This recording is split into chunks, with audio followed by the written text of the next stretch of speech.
Good afternoon, everybody. Thank you so much for coming. I'm Carrie Weber. I'm the Executive Director of the Fairfield University Art Museum, and we're in a different venue tonight. I guess we've been here a couple times when we expect big crowds, but it's really exciting to be here to kick off Peter Anton Just Desserts with this evening's festivities. Before we get started with tonight's lecture, I have a few brief remarks. If you have not yet had a chance to visit our two exhibitions currently on view in the Bellarmine Hall galleries, I highly recommend them. They'll be on view till July 27th. In fact, one of the artists is here in the audience with us tonight. One show is Suzanne Shamlin, Studies in Color. Suzanne is here. You can chat with her. And the other is recent acquisitions of landscape photography. The galleries are all open till 8 o'clock tonight and every Thursday night, if you didn't know that, thanks to a grant from Art Bridges Foundation. So if you feel like seeing lots of art tonight, you can do this, you can do the reception, you can go to the Walsh Gallery, you can go to Bellarmine Hall galleries, or come back another time. Before I turn the stage over to tonight's speakers, I need to thank a few people. First and foremost, Peter Anton, who is not here for this lecture, but he will be here for the reception at 6, and then he'll be in the galleries. But we're so grateful to Peter for his collaboration on this exhibition. It obviously would not have been possible without him. So once he is here, feel free to ask him about his work and spend some time with him. I want to thank Sylvie Fortin and Benoit Raquet of B Chocolat, based right here in Fairfield, for collaborating with us around this exhibition. They've created the most beautiful little box of chocolates that look like Peter Anton's chocolates, which you can get from them, but they're going to be giving us samples tonight, and they also provided the ice cream for our ice cream sundae bar, so we're very grateful. Huge thanks, as always, go to my, oops, did I mess anything up? Okay. To my fantastic museum team, Michelle DiMarzo, Megan Pacqua, and Heather Coleman, for all their work in helping to make this exhibition and tonight's event a success. So this talk is being live streamed and recorded, as we try and do with all of our events, so it will soon be on the museum's YouTube channel. So if you have friends who want to see it, or if you want to rewatch it, revisit it, you can find it there. And finally, I think most of you know, but I just want to make sure everyone knows, we're going to have this talk. We'll have Q&A at the end. Then you will be allowed to eat and drink everything that's in here. And the gallery is right next door in the Quick Center for the Arts, the Walsh Gallery. And we got special permission from the fire marshal to open the back doors of the gallery, which I've never even been out. So we'll all get to go in and out. And we've laid a little Hansel and Gretel-like trail of pink posters with chocolates on them just down the sidewalk along the side of the parking lot. You'll see white sculptures and you'll see lots of signs. It's a very short walk, but you're welcome to come back and forth, have a glass of wine and a snack, go see the exhibition, come back and have some ice cream, whatever you want. Just feel free to move around. Now it is my great pleasure to introduce our speakers for this evening, Amy Nawrocki and Eric Lehman. Amy Nawrocki is the Dean of the College of Science and Society at the University of Bridgeport and author of 6 poetry collections. She's the recipient of numerous awards, including honors from the Connecticut Poetry Society, New Millennium Writings, the Hampton Arts Commission, and the Connecticut Center for the Book. Her most recent collection, Mouth Brooders, was a finalist for the 2020 Connecticut Book Award. Her nonfiction book, The Comet's Tale, a memoir of no memory, was a 2018 Forward Review Indies finalist for Best Memoir and has been awarded a gold medal for the Living Now Mind, Body, Spirit Awards. Eric D. Lehman is the Director of Publications at the University of Bridgeport and author of 22 books of fiction, travel, and history, including New England Nature, The Insider's Guide to Connecticut, and Becoming Tom Thumb, Charles Stratton, P.T. Barnum, and the Dawn of American Celebrity, which won the Henry Russell Hitchcock Award from the Victorian Society of America and was chosen as one of the American Library Association's most outstanding university press books of the year. His novel 9 Lupine Road was a finalist for the Connecticut Book Award, and his novella, Shadows of Paris, was a finalist for the Connecticut Book Award, a silver medalist in the Forward Review's Independent Book Awards, and Novella of the Year at the Next Generation Indie Book Awards. Together, they are the authors of Connecticut Farms and Farmers Markets, A History of Connecticut Wine, and A History of Connecticut Food, which will be the subject of our talk tonight. Please join me in welcoming Amy Nawrocki and Eric Lehman.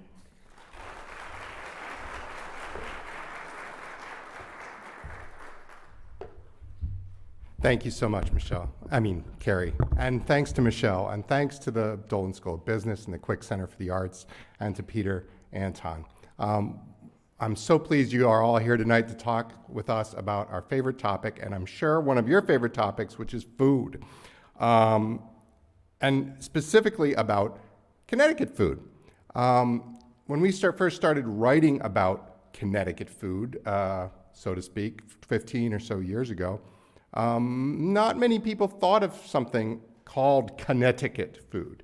They would lump us in with New England. They would lump us in with New York. They would say, well, there's no such thing as Connecticut food. Maybe they knew about New Haven pizza back then, right? So, but since we've been writing, and since so many people, chefs and other writers and people throughout the state, farmers, have done their part, now Connecticut food is a thing. So what do we mean when we are talking about food? We're talking about what we grow, right? What is here in Connecticut, whether that's oysters or tomatoes or whatever we're growing. And it's also the recipes that come from that food. And and so we talk about both of those things in our book, Connecticut Food, and also about other things about that. So today, we all probably knew about New Haven pizza a long time ago, but now you can get New Haven pizza in California. Coal-fired New Haven pizza. It's not as good as the one in here in Connecticut, the original Frank Pepe's or Sally's or Modern, but you can get it anywhere. We were recently in Key West, and they had the Connecticut hot lobster roll down there. It's no longer just a hot lobster roll, it's branded with Connecticut. And I think that's really important. Thinking about food as an identity and being proud of what you and your family and the farmers nearby are doing, proud of what your state is doing, whether that's having the oldest hamburger restaurant in the country, like Louis' Lunch, or coming up with a recipe like steamed cheeseburgers, which you can see here and in the center of the state is just, that's not even all of Connecticut. That's a really localized phenomenon. It might be just coming up with a name for something that other people are doing, which you can see the Italian sandwich up here. That's a submarine sandwich, right? Because that's what they called it in New London and Groton, and because they had submarines there before they had them anywhere else. And the guy he didn't invent the sandwich, but invented the name for the sandwich, named it that because he was serving the people on the sub base and at Electric Boat there. So these are the things that make up a Connecticut food, make up a unique identity that is Connecticut. Tonight, of course, we're here to talk to you mostly about dessert. To go along with Peter Anton's paintings, we're talking about the sweet stuff. And so there's not even enough time anyway to talk about all the amazing Connecticut food. So let's talk about one of America's oldest recipes and original recipes, which is a sweet recipe, which was right here in Connecticut. And that's Hartford election cake, or sometimes it's called Connecticut election cake. As you might know, Connecticut was the first state to elect its own officers, town, councils, but all the way up to the governor. And in fact, that's the reason only the Connecticut governor survived the beginning of the Revolutionary War. The rest were kicked out. The one in Connecticut, because the people here had voted him in, Jonathan Trumbull. So this cake, which we might even call just a frosted bread, as you're going to hear tonight, a lot of different definitions of things, and you're going to be like, well, I know what that is, but it's So this is more like raisin bread, as you can see. This is one that with rum-soaked raisins, brandy-soaked raisins maybe. Anyway, they would make this in Hartford when everyone would go there to vote. So people would vote here in Fairfield, up on Greenfield Hill or whatever, and they would then have a representative who would go to the state capitol. That person, along with people from every town in the state, would be in Hartford.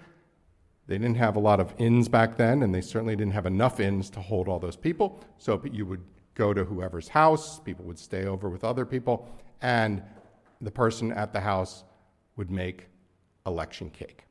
And it was, like I said, just raisin bread, and then they would usually frost the top. They would have a big party, they would shoot off cannons, and this was, since the 1600s, something people would do, and a recipe that people would make. So this is the kind of thing that we're talking about when we're talking about a Connecticut food. When the first recipe book in America was published, Amelia Simmons in 1796, I'm not good with dates, that recipe book, of course, included Connecticut election cake. Everyone knew what it was already. I'm going to turn this over to my co-author. We are married, just, I don't know. Thank you, Eric. I think for us, we were interested in, of course, investigating foods that we love, but for us, that meant looking at the history. So that's, we want to share that history with you, particular to the sweet side. One thing that is helpful to keep in mind is I think we're pretty modern in our sweet side, right? Our sweet tooth is not something we've always had as a culture, certainly American culture, probably worldwide. But the things that we use to sweeten have been around since colonists arrived, and certainly prior to colonists arrived with Native peoples and indigenous peoples that were using them. One example would be maple syrup, right? Maple sap has been around as long as maple trees have. And it was used for nutritional value, for a drink, by Native peoples, and then, of course, when colonists arrived, they quickly started boiling it down and making it a little sweeter and a little bit more syrupy. But that's just to recognize that the way we think of sweet today has changed. And just to recognize that the way we sweeten things there's a lot of different ways to do it, and maple syrup is one example. Additional to maple syrup would be molasses and honey. So molasses is sugar, right, derived from sugar cane, and that, as long as we've been deriving sugar products from sugar cane, has been around. And it's important to the Connecticut history and the history of food and the history of sweet stuff for those reasons. It was actually cheaper to import molasses into the state and distill it in-house for things like rum. And then we figure out what to do with the molasses from there, including add it as a savory element. From my perspective, taste-wise, molasses is more savory, where I would say maple syrup is a little bit more sweet, and certainly sugar. But certainly as a processed sugar got more and more refined and more available, that influenced how those tastes change as well. Honey, likewise, is something that has always been around. We have accounts of honeybees being cultivated in apiaries or hives as early as 1640 or so, at least we know 10 years after Wethersfield, Connecticut was incorporated. So that really just documents this is a long history of sweeteners, but also just parallels the development of the state through colonization and things like that. One of the additional things to think about in terms of the relationship between sweetness and just food, and crops too, is to showcase something like Indian pudding. As Eric said, the definitions of what a pudding is, what a cake is, have been flexible in a kind of really interesting way from our perspective as researchers and taste testers. But Indian pudding allows us to focus on the crop of corn, which again has always been available. Native peoples, as we know, cultivated corn. They ground the corn into cornmeal, and we learned from them about that and began to incorporate into our diets soon after, but it wasn't immediately something that the colonists arriving knew how to do, certainly in growing and grinding, but it wasn't something that we liked at the time. And the development of corn over time also speaks to that evolution, both in the food, the crop, and our tastes. Indian pudding is corn, meal, cooked for a long time. Native peoples would have done it in clay pots, and then as colonists came in, over the stove. They would also use a pudding bag, which was something kind of fun to learn about, but it's a linen or cloth bag that you put your cornmeal in, boil it in the bag over a long time. Cornmeal ground down takes a long time to get to a palpable state. So that's just an interesting thing to think about with things that we don't necessarily think of as sweet, cornmeal in this case. When we cook it and develop it as a meal or part of a meal, that's indicative of the changes as well. So Indian pudding also as a dish starts as a side dish, maybe a part of a meal, could have been at breakfast, could have been at dinner. And then it also evolved from, what do you do with leftovers? Well, maybe you'll slice up the Indian pudding, which is, it's not liquid. It's because of the boiling, it's solid, like the Yorkshire puddings or the traditional British puddings. But slice it, fry it up, maybe pour some maple syrup on it. In the development of the recipe, molasses become important. So all of this together indicates how the recipe changed, and our taste for cornmeal changes as well. Now, it's probably most recognized as a traditional inn or tavern fare. Kind of brings up that nostalgia. Joel Barlow, who was a diplomat during the Revolution from Reading, right? Yep. Reading, Connecticut, pines over Indian pudding as he's away in Europe. He's comparing it to polenta and other things that he's seeing.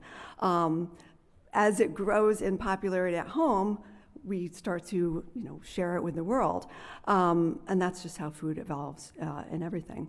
Now it's used, our recipe here includes cornmeal. You might even see recipes that are incorporating flour and wheat. It's now a dessert. Previously, it would be a meal eaten various times. It's a good one to focus on. It shows a lot of things about the evolution of food. Yeah, so likewise, we have pies starting immediately, of course. They had pies in England, and they really liked savory pies. And you see it, we have an apple tart up here on the screen. Of course, apple pies, they brought, on the Mayflower and all these ships, they had apple seeds, and they planted these trees, and then you immediately see about 30 years later, everybody stops drinking wine that they're importing from Europe. And you're like, why no wine anymore? Well, because now they're all drinking apple cider. So they were really planting the apple seeds to make cider for the most part. They would eat the apples in the fall. They would put them into pies. Maybe they would try to preserve some, but most of them were preserved by turning them into cider and fermenting them. This was very helpful because the water back then was terrible. And so they had something to drink. And in fact, everybody drank this mildly alcoholic apple cider from little kids, everybody, 3 meals a day. So this was something that was just completely endemic for at least 200 years in Connecticut. But the apples were used in pies, and these, as the years go by, you can see them getting, as Amy was talking about, sweeter and sweeter. As more sugar or molasses or maple syrup or whatever becomes available, everyone gets a sweet tooth. Some of the stuff they liked back in the 16 and 1700s, like, for example, flip, which is like a drink.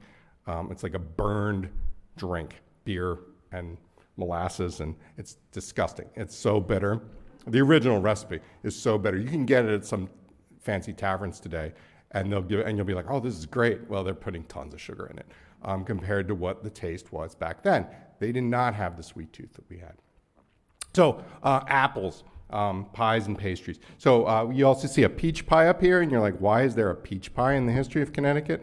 Well, guess what? We were a peach state for about 40 years.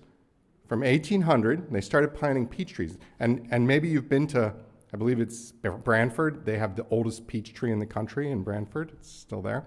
But we were second to Georgia in peach production for 40 years. They then all died. Every tree in Connecticut practically died of a blight, and nobody tried planting them again. They tried other stuff. So peach pie, fruit pies, these kinds of things. And again, when people were first making these, they were thinking of them as a meal. An apple pie was a meal. We have, pork and apple pie was a staple here in Connecticut for a long time. They called it sea pie. I don't know why you'd think that would be a fish one, right? But so pork and apple pie was sea pie. And so there were a lot of pies like that, and they thought of them as savory, and only over time did they become sweeter. Donuts, on the other hand, were always sweet. They did make donuts that were just savory, that were just fried in fat, the way they are today. Harriet Beecher Stowe, you might have been to Harriet Beecher Stowe's house or read Uncle Tom's Cabin. She talked fondly about making donuts. She and her sister Catherine Beecher, Catherine Beecher was sort of the Martha Stewart of the 1800s, and so she had a lot of things to say about the home. Both of them talked about the wonders of donuts and how to make donuts at home, and they were really into this making. Today, of course, we think of donuts as something we get out. We go to Dunkin' Donuts, or we go to one of these other donut shops. I don't know if anybody's lived in other areas of the country, like grew up in Pennsylvania. You guys have a lot of donut shops up here. So so it shows the transformation of how things became, instead of something we make at home, like ice cream or donuts, now we're making them, when we go out for those. So part of the fault, or the thanking for that, depending on your point of view, is right here in Bridgeport. This is Joseph Frisbee Sr. with his truck here. Joseph Frisbee Jr. Grew up in Bridgeport. His parents were from Branford or east, somewhere along the shoreline there. And they came to Bridgeport, and because there were all these people who were working in factories. And they're like, these people don't have time to make pies anymore. And so we're going to make the pies, and we're going to deliver the pies. And so that little horse cart there is what they delivered the pies in. This is in the late 1800s. So in the beginning, they're just delivering them with this horse. They're making a couple hundred pies, and that's it. So the son grows up with his family business. And he's also growing up and seeing all these factories in Bridgeport. There were 500 factories in Bridgeport at that time. He's seeing what these factories are doing, which is mass production, right? And he's like, we can do that with pies. So when he inherits the family business, he buys a factory building in East Bridgeport. It's 3 floors. And on the top floor, they make the fruit, and then they cook it, and then they pipe it down. It's like a Dr. Seuss machine, like one of those crazy. And they're like piping it down into the lower floors, and they got the pie thing, cross on a conveyor belt, and they're putting the fruit in there, and then they're putting the lid on the pie, and then it goes into the oven. It's crazy machine. And then, so it expands. He has a fleet of these trucks here, and he sends them all over New England. And so these become this amazing thing that everyone knows, Frisbee pies. They eat Frisbee pies. The business is killed right after World War II because of, and you can probably guess what it is, grocery stores, refrigeration. We don't need to get our pies delivered. Now we can go to the grocery store, pick them up. It's no problem. So this was, more mass production that ends up putting this innovator of mass production out of business. Of course, you guys probably all know the name Frisbee, and for a different reason, and that's because of the pie plate here. I used to have one of these, but I eBayed it a couple years ago because the price went through the roof. But Yeah, so the pie plates really fly, and they were metal, so if they hit you, it does hurt, as one of my students can attest. But the truck drivers would play, they'd throw these back and forth, and if it was coming towards you, they'd yell, "Frisbee!" And the Yale students took it up, and students at other colleges took up. There's accounts of it in World War II being played on Army bases in the Pacific. So it becomes a thing, and then a different company, after Frisbee Pie goes under, creates the Frisbee with 2 E's. They change a letter to avoid the trademark, and that's how you all know it.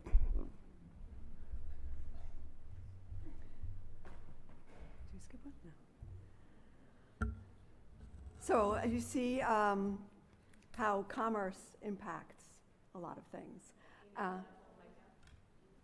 Thank you. So Connecticut cookies, pies to cookies, makes pretty logical to go from one to the other. Connecticut has a state cookie. How many of us knew that? Frankly, I didn't know it either. I'm happy that the snickerdoodle is the one we chose. Apparently also one of our ice creams is, but it also shows that we want to embrace things that are connecting to us, and whether it's a snickerdoodle or something else.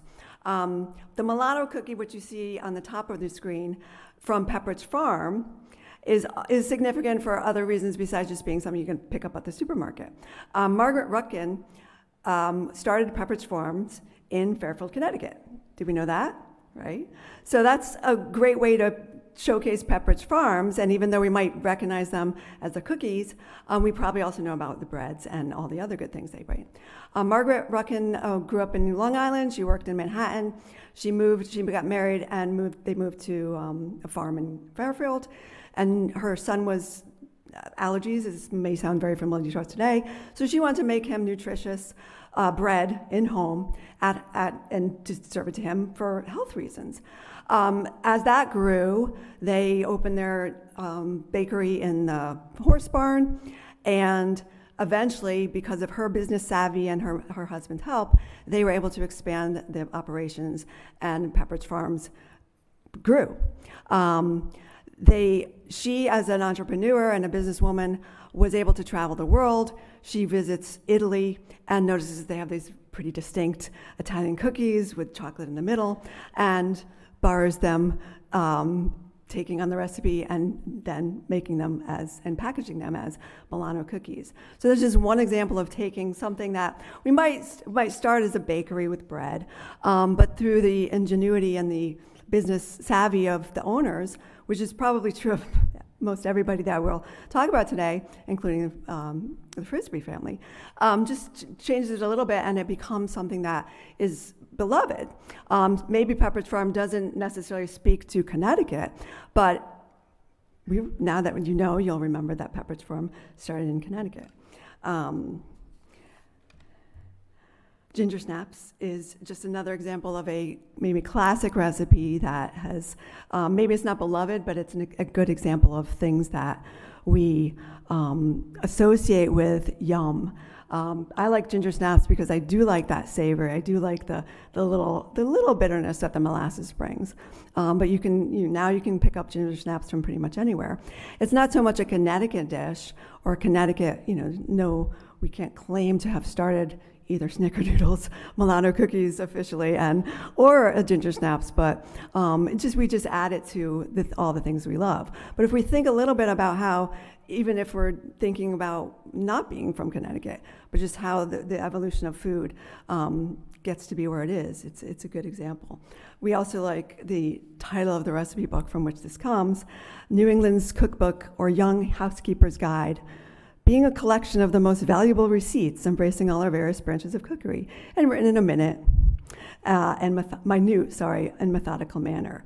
That was a fun thing for us to investigate all these old cookbooks, and just they were fun to see how people did it and how people categorized and characterized. Yep. I got it. So I'm going to talk a little bit about puddings and custards. And so everybody, what does a custard have that pudding doesn't? Eggs, right? Well, that's only been a very recent phenomenon where we all know that custards have eggs, and that's the way it works. As we were saying earlier, all these recipes were crazy, and people called things custards that were actually puddings, or we would call puddings. People called things puddings that were custards. Puddings included everything from like Yorkshire-style puddings, which are basically a pastry with gravy and meat and vegetables in the middle, all the way to the bag of pudding that Amy was talking about, to things that look like this. And so this is something that happens throughout Connecticut history. And so as a researcher, it's a fun/annoying thing to have to deal with when you're like, oh, another recipe about custard, and you look at it and it's not custard at all. We could go back to the apple slide and say, well, there are apple pies and tarts. There are also crumbles, crowdies, there were like flummeries. There were like a million different titles for these things. So a pudding ends up being something, I guess, that looks like this, although that could be a custard too. This one here is a 20th century phenomenon. This is grape nuts pudding. Does anyone remember grape nuts pudding? The cereal grape nuts was kind of dry and people hated it, except you could save it by baking it on top of these puddings, and it is delicious.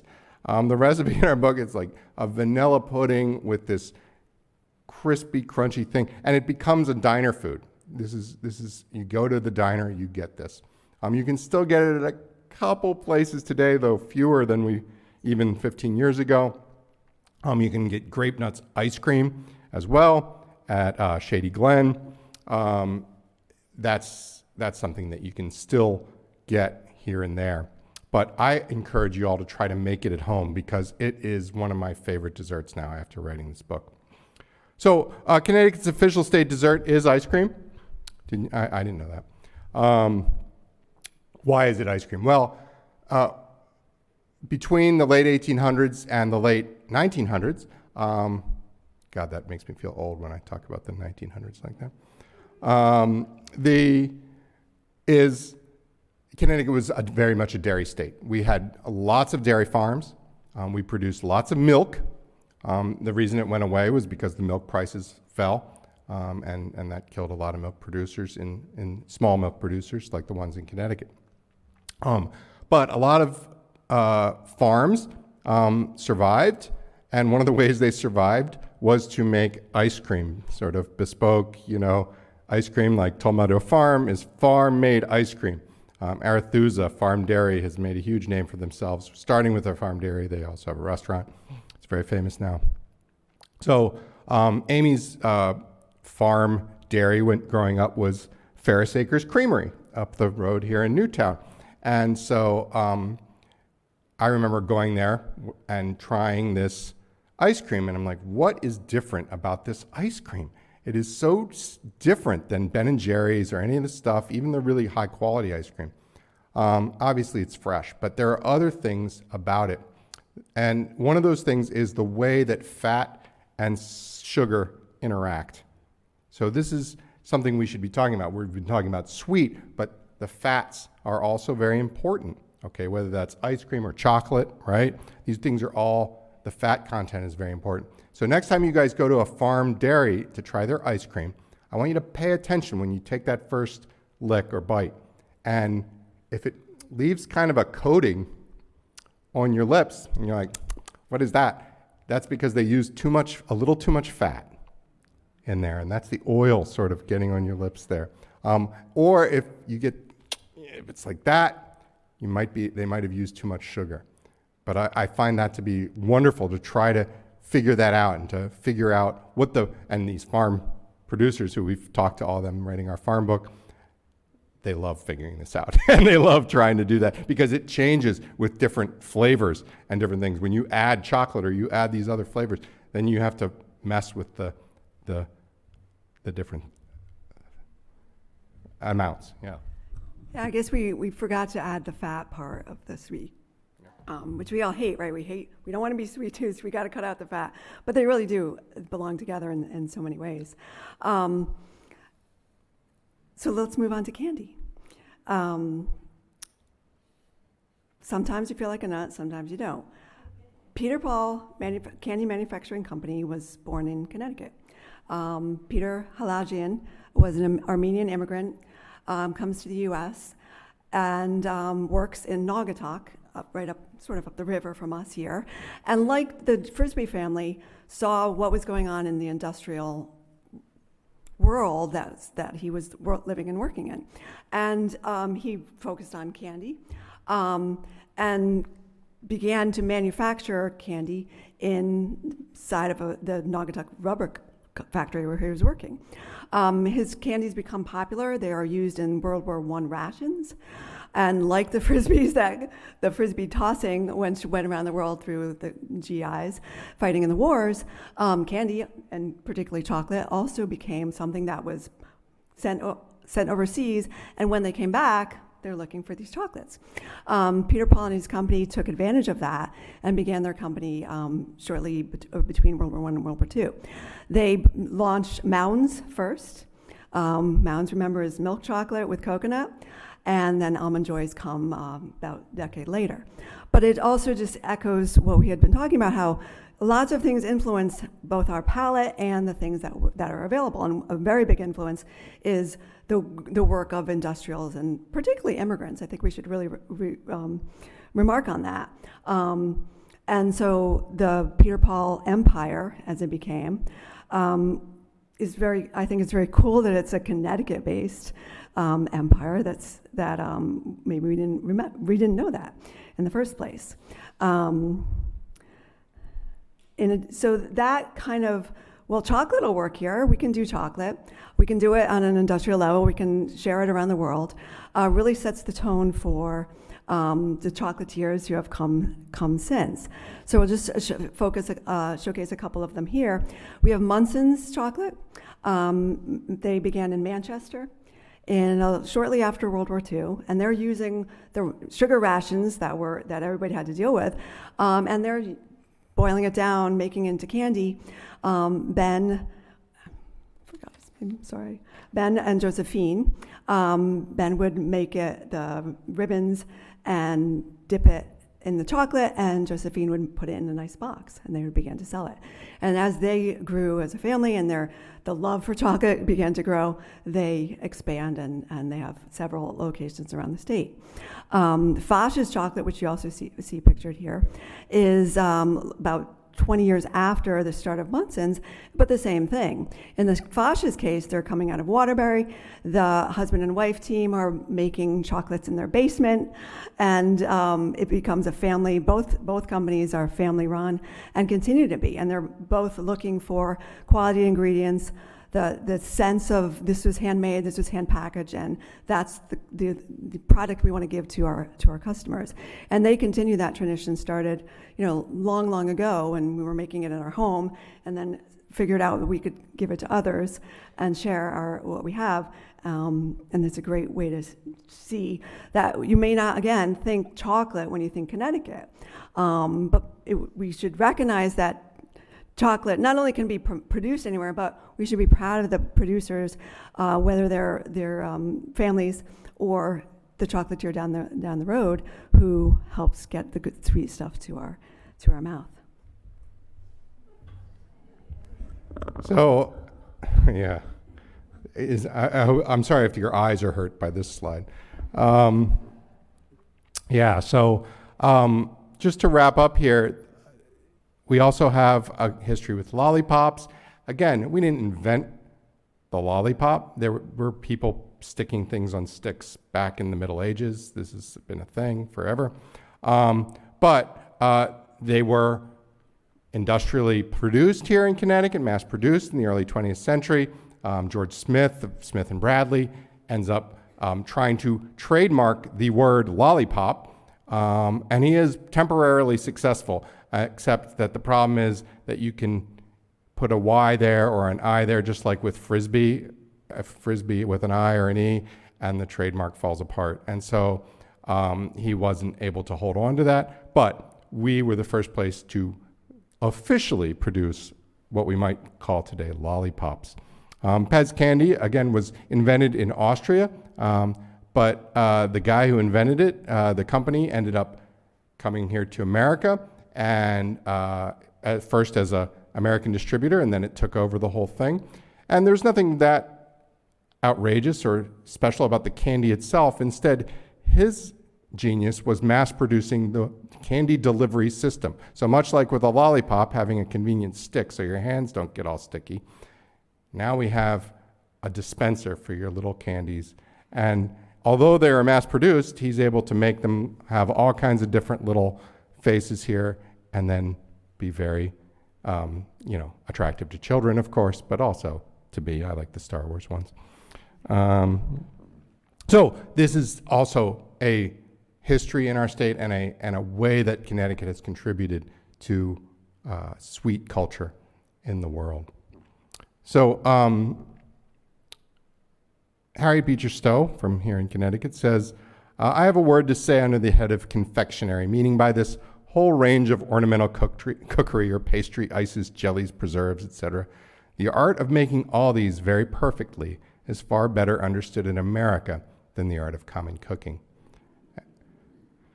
We have a sweet tooth as a country. Everybody knows this. And here in Connecticut, we are no better and probably a little worse. We love sweets.